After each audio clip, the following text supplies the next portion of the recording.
So this is Rockin' Jam Man with Dead by Wednesday. How you doing, man? Good, man. So congratulations on your new Really song. appreciate us. What made you think of us? Um, I just thought it would be cool to interview cool people like you. I interview the people that are cool, and I interview rock stars. I like doing it. It's fun. My dad does it, and well, That's awesome. well, during quarantine, I can't just be doing school all day. So, That's true. I like your backdrop. Your backdrop's really cool. thank you. Yeah, I'm on a swing chair with my pet, Quincy. So, congratulations on your new song, S.O.S. It that song is gives a really powerful message. So, could you tell me how that all came about? How long? What? I'm sorry, but I'm having a great connection here. Yeah, you're starting to leg out as well. You're starting to freeze up. So how did that all came about? Oh, SOS? Yeah. Well, basically, when we wrote the song, we thought of a cool chorus that was the SOS shout. And when I presented it to the singer took the idea and sort of wrote a concept around the chorus, around the SOS chorus. And what it stands for, obviously, is an important message. And so we kind of took it and molded it to what is happening around our surroundings right now in our world and in our system, and basically just wrote about what's happening, almost like what like the hip hop people used to do when they would sing about selling drugs and cops and all that stuff. Basically, we're a product of our environment, and what's happening right now is a lot of things that are making us very angry and calling for us to ask for help, which is like an SOS cry to the world, basically. You know, that's pretty much what it came about after we had the song pretty much written. The singer kind of took the idea and made it more of about the current times, Yeah, because this year is a really bad year. I thought this year, because this year was like where rock came back to the world, where it became back legendary to the world. It is still legendary, but it got that title back in the 90s and the 80s when it was really man. I started in the 80s, and I grew up. I had a lot of I played out and I did a lot of touring and had a lot of fun in the 90s, and been playing all my life since I was 13.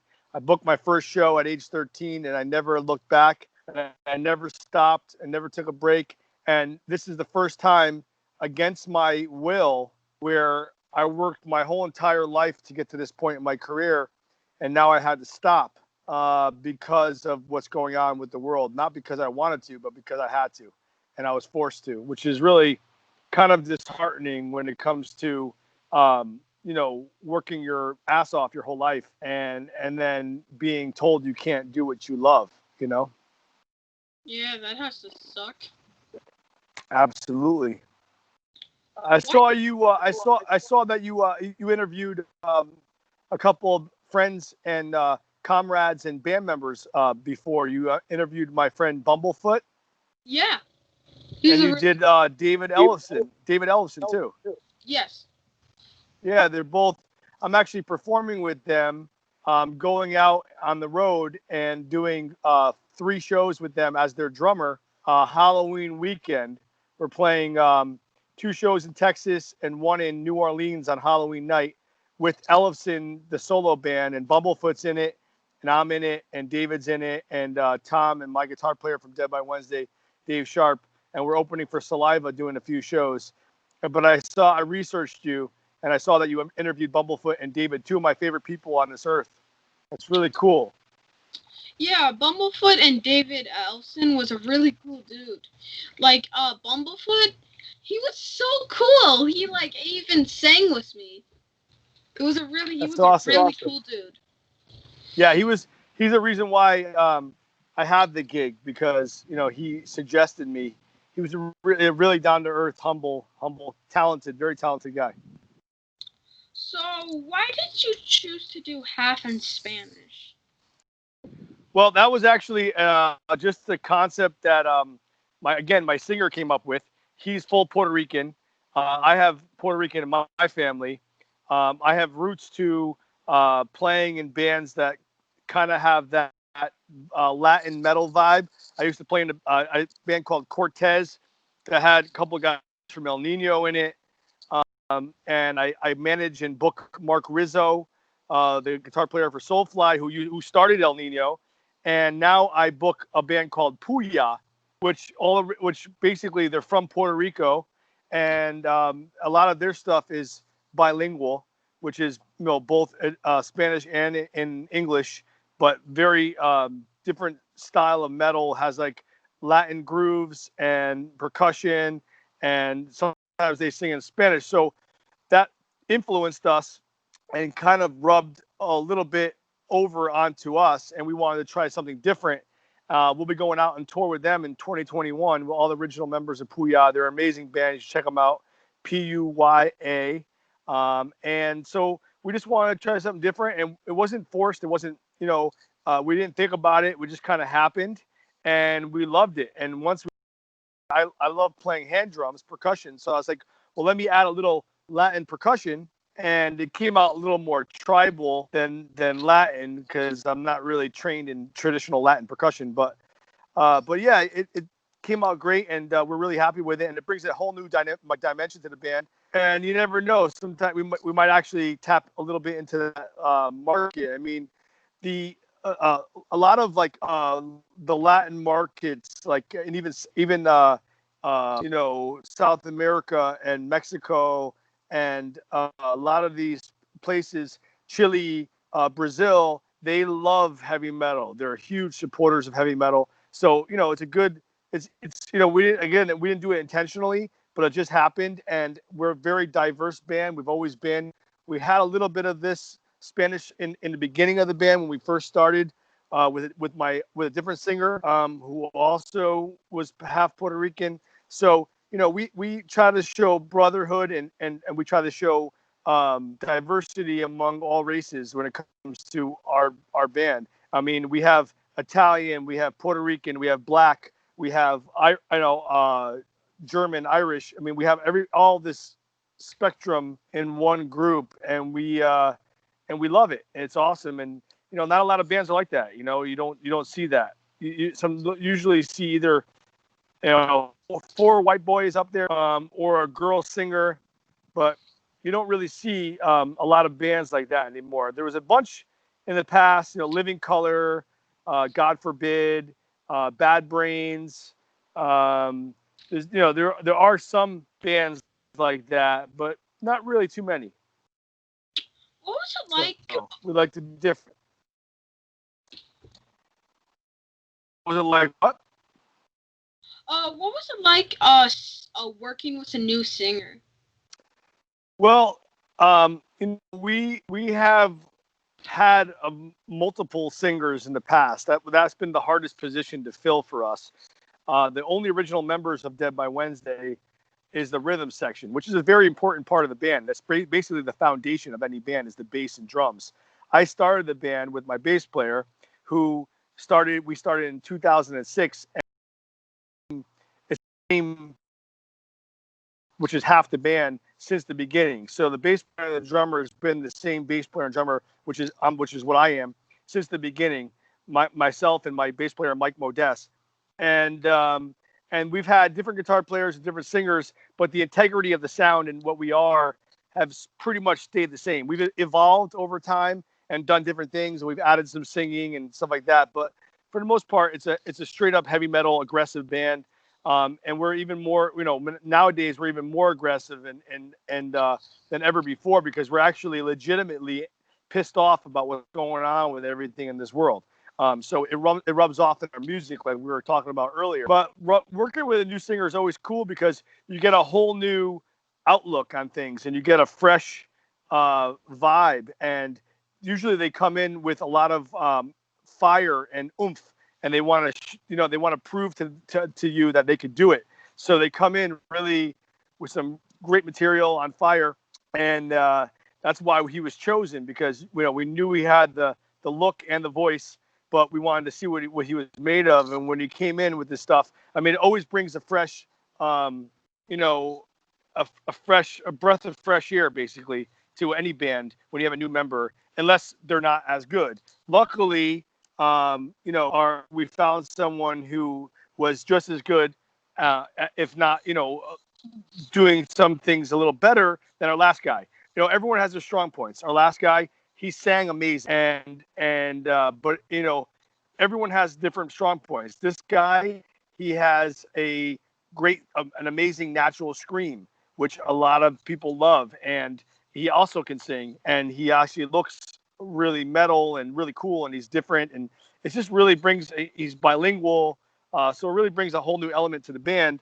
And not nothing against the last guy, because we're Rob Roy was an amazing singer who brought a lot of love into the band, and we still, he's still a brother to us, and we left off on great terms.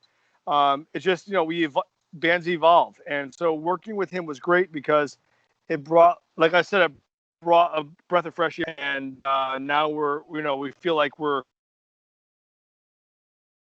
um, starting over and like ready to go and just on fire. This song reminds me of your earlier work, but it has a kind of a new feeling to it. Yeah, exactly. So it actually definitely you hit the nail on the head with that, where it's definitely satisfying a lot of the old school DBW fans that started with us back in the day and stuck with us. It's definitely pleasing them, but it's also a lot. It's different enough where it's still it's still new and fresh, and but it has a throwback feeling for sure. Definitely. So you've been doing your homework. Yeah. I love it when people take back like the old music and Oh, put it back into the future. Like put it with all the new stuff now in the future. It just Back to the Future, man. yeah.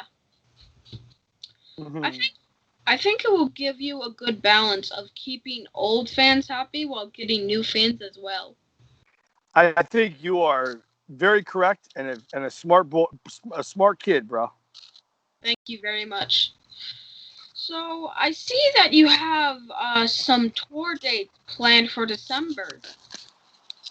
Yes, we finally have some dates. I haven't played a show since January due to COVID. We finally have some dates booked.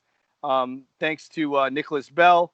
We're going out with Meridian Dawn. They're a new band, and they're awesome. And they're being managed by FM Management. And then we have some. We're doing a Toys for Tots toy drive for Christmas in Chicago. We have I think 3 or 4 shows booked. I think 4 shows, and it's all Midwest, and we're looking forward to it. Hopefully, nothing goes wrong and everything, stays on course as planned, and we get to play some shows. I'm actually doing my first show this weekend with my Black Sabbath tribute band. I'm playing a Black Sabbath tribute band called Earth. Earth Sabbath Tribute USA.com. If you check it out, we tour Europe all the time. The singer dresses up like Ozzy. It's really cool. I've been doing it for a long time. And I just do it for the love of Black Sabbath. It's my favorite band. We make a little money, and whenever I'm free and off with Dead by Wednesday or with Ellefson from Megadeth, when I'm not playing with either one of those bands, I play with Earth, and it's really cool. It keeps my chops up, my drum chops up, and one of my favorite bands.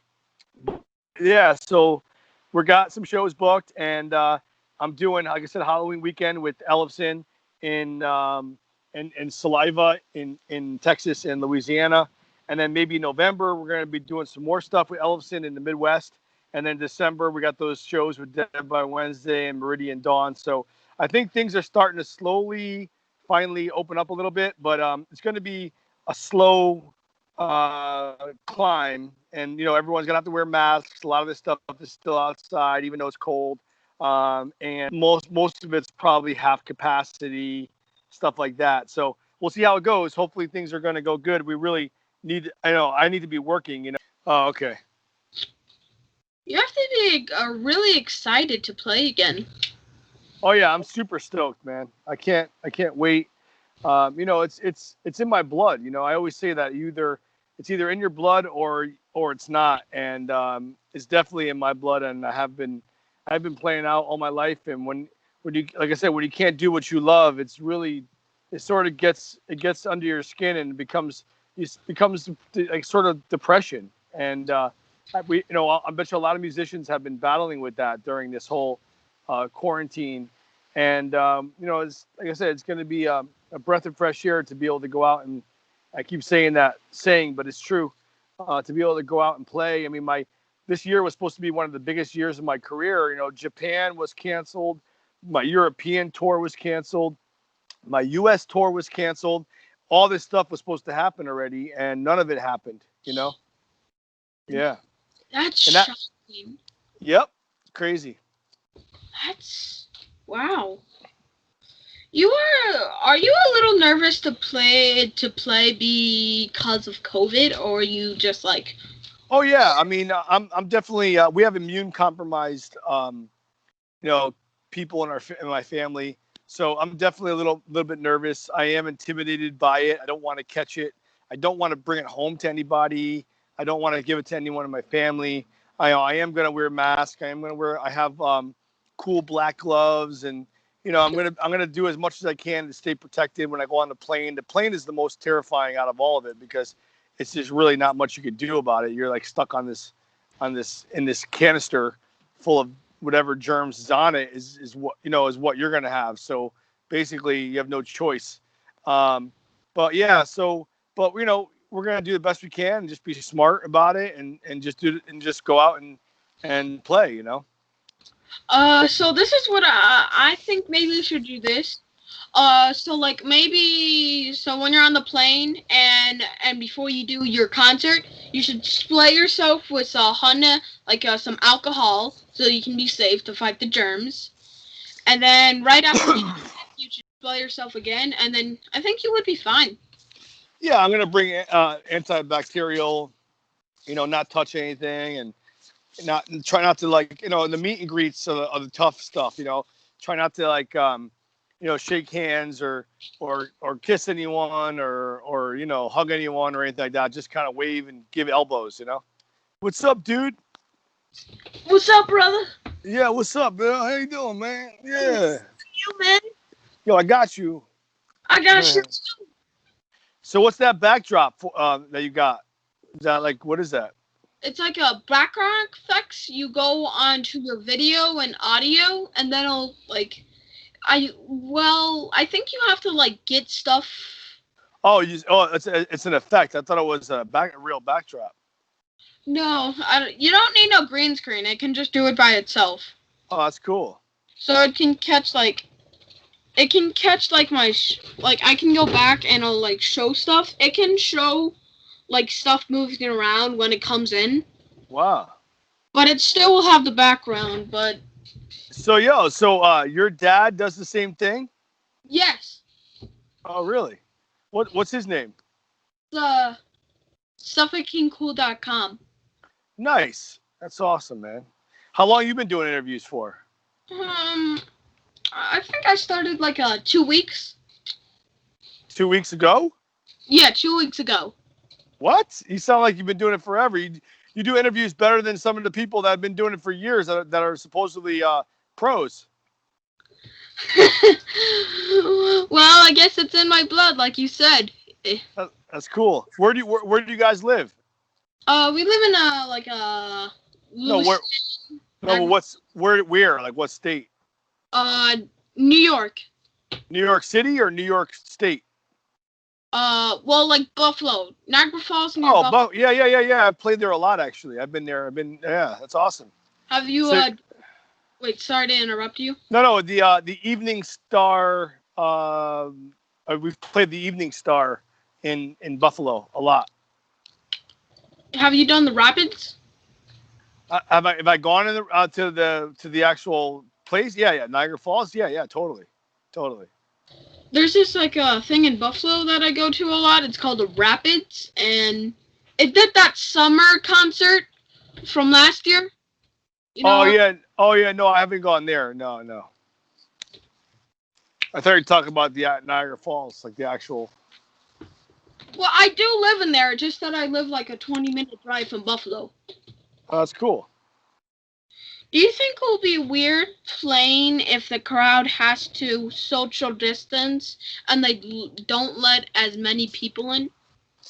I think it'll be weird a little bit, but I mean, you always get used to whatever you have to do. And honestly, I think I'd rather play it at half capacity than not play at all. And if it's a matter of keeping our fans and people safe, then by all means, let's to get the ball rolling. I don't know. So I think if it's outside, social distance is cool because people can like have their own little spot and the spread out and maybe even take their masks off if it's far enough away.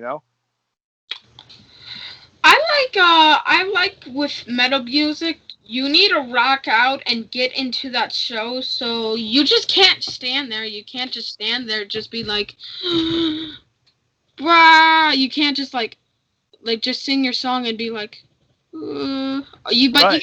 have to you have to show your like your stage presence like Yeah, like that exactly. Yeah, we need more of that. We need more of that. you Bang your bang your head, slam dance. Yeah, there you go. are you guys writing new music? Absolutely. We have like almost 6 brand new songs done that were written around the same time as S.O.S, the new song. So that's coming out great with the new singer, and we're totally stoked on that. And we're going to be releasing singles slowly here and there, and then eventually, they'll add up to enough where we could put out a full length album. Are new songs be about what is going on in this country right now? It's all different. We have songs that are basically about humanitarian stuff, which is like how a lot of people just walk around like sheep and with their eyes closed, and they don't really pay attention to what's going on around them, and just kind of like following the leader, like zombies, and just staring at their phones and not really thinking for themselves or having an open mind. And then we have songs that are, broken hearts and love. We have songs that are about what's going on with the world right now and that are political. It's basically whatever feels right at the time. I think whatever the singer is feeling and whatever topic is big at the moment kind of seeps into what we're doing. I mean, some songs are about racism, which is especially big with us because of everything, the different races and diversity of the band that we have. So we have all different topics that we sing about, not just one. We're not just a political band. We're not just a uh, you know humanitarian band. We're not just a party band. We're not just a love song band. We do whatever feels is right. Obviously, right now with everything going on with the world, like I said, we're a product of our environment. So a lot of the stuff that we talk about is talking about what's happening with us and with the world, and things that make us really really angry and kind of bother us. We put into our music so we could, have that angst and that passion and that power in our music. Do you did you play with Elson before he signed you into his record label? No, we sort of knew each other, but we weren't band members. And then once we got signed, their A&R guy Tom Hazard, which is also the singer for David's solo band, he suggested that myself and my guitar player learn a bunch of stuff and come on the road and play with them for a couple shows. It went really well, And then from there, we just kind of our relationship and our friendship and our band membership sort of took off, and we built and grew from there. We're mainly just the U.S. Touring backing band for them. They have other band members in Europe, and that they use when they play overseas, which basically makes a lot of sense. I mean, they use people that are here, and then when they go over there, they use people that are there. But you're like, yeah, we're all like one big happy family, label mates, backing band. We're happy to do it and be involved in any way. And yeah, it's great. We're playing with a guy who basically I grew up listening to and had a poster on my wall. And now I'm playing drums for him. So it's pretty awesome. Dave is such a cool guy. We hung out before he gave me Starburst. I took a picture with him. He's That's a awesome. really cool dude. Absolutely, one of the good guys in the business, which is very rare, few and far between. Yeah, because thanks to my dad's business, I got to go to the Comic Cons, but now, with my own business, I can make myself go to the Comic Con, so I'm kind of proud of that. That's awesome. That's really cool. It's a really cool thing. Congratulations, man! I'm glad that you found your niche. You're gonna keep doing it and get better and better too.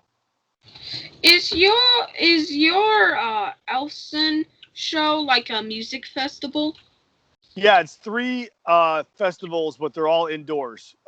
In Texas, one in San Antonio, I believe one is in Houston. I believe, I'm not sure though. I think San Antonio, and then I know that the Slidell, Louisiana, it's near New Orleans, is on Halloween night. Don't push on the screen, bub. Please, thank you. Sorry, that's my boy. When do you think huge tours and festivals with will start up again? Well, I'm hoping sooner than later, but the word on the street is probably not till spring or summer of 2021, if all goes well. I know once they have a vaccine or whatever, everything the floodgates are going to open up like crazy. But a lot of the bands that are flourishing right now will probably be the ones that are doing that could do smaller shows, like bands like Dead by Wednesday, because they could go out and play these smaller venues, and the venues won't lose their shirt. And if 50 people show up, it's not a big deal compared to booking monster bands like Megadeth or Five Finger Death Punch, bands like that, where they have to pay thousands of dollars, and they can't recoup the money because they can't have enough people in the door to even make enough to pay them because of the restrictions and all the COVID stuff. So it really, I think the bands that are going to do well for a while are bands like Ellefson Solo, bands like Dead by Wednesday, bands that are like more mid-level size, like indie bands, basically. Is that scary being a musician and not knowing when you are allowed to actually go on the road again? Absolutely, it's terrifying. You don't know what to do with yourself. I find myself basically trying to find projects at home to do and online stuff with music and whatever I could do to keep myself occupied and busy. And I've recently been doing a lot of homeschooling for my boy, which I love my boy, but I am not a teacher and I am not good at teaching. I have zero patience and I'm not getting paid to be a teacher, so it's very difficult. But I'm doing what I can to just basically to keep everyone happy and healthy. And also, I also have one more thing. Sure. You're gonna do a show. Yeah.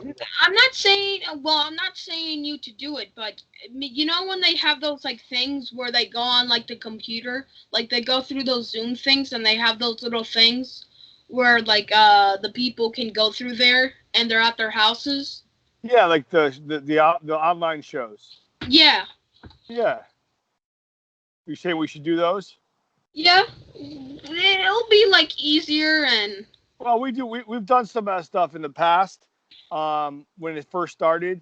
But now it's getting to the point where I'm tired of doing online. I want to go out and actually play. I want to feel the energy in the room. I want to see the people. And it's time to make some money and work and have some fun and do what I do and do what I love. It's a risk, but it's worth the risk because it's something that has to happen. Otherwise, your spirit is crushed and you can't do what you do with your. What do you do at that point? I worked my whole life. I can't. What am I gonna do? I'm gonna go work at a fast food restaurant. I don't see that happening. I don't think so. I don't think fans realize how important it is for bands to tour. It's like the main way for you guys to make a career out of a musician. Absolutely. I mean, that's you don't make any money much anymore online because of all the downloads, the free streaming, and all that stuff. So a lot of the ways we make the money is touring and selling T-shirts and CDs hard right in the show, right to people's hands after the shows. So when we're not touring and not playing, the money is pretty much comes to a halt. So it's pretty detrimental to musicians to not be able to go out and play. Absolutely. Fans need to support you guys and actually buy your merch, music, instead of downloading it for free and buy your merch. I agree. You're 100% correct. And if Because people want to, what's that? My bad. If people want to do that for us, you just go to bandcamp.com / Wednesday. All the music and merch, we have a merch store on there, and all our music is on there. We also have a regular website, deadbywednesday.com, Facebook, we have a Twitter, we have an Instagram, all that stuff. But bandcamp.com is where the music is and the merchandise. Because it's really hard for the people who just like started a week before coronavirus became actually a very big deal. It must be very hard for them to try to get money, and they've been probably trying to do a lot in order to get it. I mean, yeah, right now it's almost impossible for musicians to do anything unless it's online. And so yeah, people are trying to find new ways of doing whatever they can. I feel sorry for anyone who started right before all this stuff. I mean, it's pretty much has changed everyone's life for the forever, until we know until it's under control. You are also a drummer for Latitudes and Attitude with Frank from Anthrax. Yes. Yeah, Bumblefoot also toured on that, and David Ellefson was in that. I was asked to play after the album came out. I was also asked to be the touring drummer for the U.S. for that project as well, which was an honor to be able to play with Frank Bello, Bumblefoot, and David Ellefson. That was something that I'll never forget and cherish forever. Great band. I'm hoping to do it again. Awesome music, and Bumblefoot is the one that helped me get onto that. When David asked who they should get to play, Bumblefoot suggested me, and I did my homework and I went there and I learned everything, and it was an amazing experience. So yes, it was great, awesome. Altitudes and Attitudes, A&A. Man, you really do keep busy like a gangsta. Absolutely, gotta gangsta. Gangsta. Yo, gangsta. Yo, you're not my boy Orion, which is a Metallica song. He's only 2 years younger than you. He just turned 7. You want to say hi, Orion? Where is he? I'm getting interviewed by a 9-year-old boy who's awesome. Yeah. Anyway, so I could keep going, but I might have to charge my phone. So if it dies, I'm sorry. It's in the red right now. It's Skype drains my phone for some reason. So I don't know how much longer we got, but we can keep going if you want. I just gotta charge it. If it dies, I'm sorry. Okay. All right, it's all right. I only got a couple more questions left, anyways. Cool. Hopefully we can fit them in. Let's do it. What is it like being in a bunch of different bands? It's confusing. No, I'm just kidding. It's awesome because it keeps you busy. Nowadays, the days of having being in one super group like Black Sabbath or Led Zeppelin or AC/DC or something like that, Metallica, Megadeth, those days are gone. You have to hustle to make a living. You can't just depend on playing with one band. Even if you're big, you can't make enough nowadays to do that. So you have to kind of spread yourself around. And I play with multiple projects because I grab a little bit. I make a little bit with Dead by Wednesday. I make a little bit with Earth, my Sabbath tribute. I make a little bit with Ellefson. I make a little bit with Dead by Wednesday. And when I make a little bit in all these different areas, that adds up to a lot of bit. You know what I mean? So you have to sort of how like people work multiple jobs to make a living? They do 2-3 jobs sometimes. Well, the same concept. So, the days of playing in one band and making all this money doesn't happen. So you have to pretty much hustle and and juggle a bunch of balls in the air to be able to make a living. So that's what I do, and that's why I do it. And that's also because I love playing different stuff, and it makes you a better player too when you learn different material. You toured with Twisted before. What is it like mixing metal with rap? Well, Twisted didn't happen because that was the one that got canceled, but it will happen next year. I've been mixing metal with rap since the early 90s. My old band Gargantua Soul, which was really big, G-Soul, we played Woodstock 99. We were on Farm Club on USA Network. We were in a movie on VH1. We did a bunch of amazing stuff. Toured with Papa Roach, yada, yada, yada. Was a rap rock band. So I've been doing it for a long time. And then I'm more of a metalhead. I've always been more of a metalhead. And so when it was time to shift gears and start my own band, which is Dead by Wednesday, I wanted to go back to my roots, which was thrash metal. But yeah, I mean, I think the mixture is great. I've always liked the mixture. I know our manager was the tour manager for Rage Against the Machine, which is a rap metal band. I love bands from back in the day that were like that, like Downset. And even that soundtrack Judgment Night from the movie, that's one of my favorite records of all times. That's rap mixed with metal. I mean, people have been doing it forever, like Anthrax with Public Enemy and Run DMC with Aerosmith. And so I enjoy it. A lot of people don't seem to like it that are metalheads. There's a lot of elitists that don't feel like they should be mixed. But I like everything. So I like everything from Grateful Dead to Slayer and everything in between. I like classical music. I think a good well-rounded musician should appreciate other music. So, I like it. It's not necessarily my favorite thing in the world, but I do like it. It's like the whole chocolate and peanut butter mix, like you gotta have two things together to make it a good thing, Well, would you tour with Wu-Tang in the 90s? Like, imagine they started like Tiger style. We got I played a show at Wu-Tang. Oh, Yep, I actually did. I played the USA Network. I was on Farm Club, the TV show, with my old band Gargantua Soul I was just talking about, and we performed. And I think the footage is up there. We performed one of our songs live, and Wu-Tang Clan was there that day, and they performed as well. And I got to meet all those guys, and it was an amazing experience. And they were really cool guys, and it was really cool, man. But I actually played with the Wu-Tang that one show. Yep. Man, I really would like to meet Wu-Tang Clan ain't nothing to fight with. Wu-Tang Clan ain't. Yeah. And I also love this one thing. I love the cream with that beat, like cash money, get the money, dollar bill, y'all. Yeah. And I also love that one where cash rules everything around you. All right. How do my followers follow you? How do followers follow me? Yeah. They just walk behind me, walk really slow behind me, and just kind of follow me. Imagine if that actually how people like the Pied Piper.